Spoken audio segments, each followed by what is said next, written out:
Hi friends, welcome to NA facts Telugu. Mona Lisa అని పేరు ఎందుకు పెట్టారో కానీ మధ్యప్రదేశ్కు చెందిన మోనాలిసా భోంస్లే మాత్రం అందమంటే ఇలాగే ఉంటుందా అన్న ప్రచురాన్ని పొందుతున్నారు. మహాకుంభమేళాలో ఇప్పుడు ఎక్కువగా ఈమె గురించే చెప్పుకుంటున్నారు.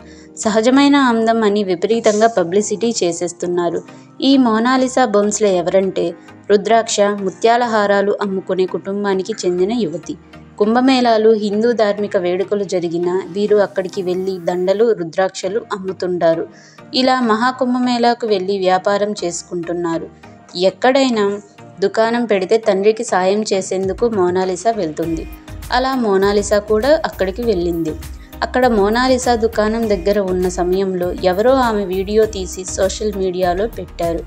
ఆమె సహజ అందం నెటిజన్లను ఆకట్టుకోవడంతో ఓవర్ నైట్ ఇండియన్ బ్యూటీగా మారిపోయింది మోనాలిసా. ఆమెకు లభించిన పబ్లిసిటీతో చాలామంది ఆమెతో సెల్ఫీలు తీసుకునేందుకు ప్రాధాన్యత ఇస్తున్నారు. దీంతో వ్యాపారం జరగడం లేదని కుమార్తెను ఇంటికి పంపేశాడు ఆమె తండ్రి. కానీ ఆమె కోసం వాకాబు చేసేవాళ్ళు ఎక్కువైపోయారు. అయితే ఈ అందం ఖచ్చితంగా సినిమా వాళ్ళ దృష్టిలో పడుతుందని, సినిమా ఛాన్సులు వస్తాయని, ఇవ్వాలని నెటిజన్లు స్పందిస్తున్నారు.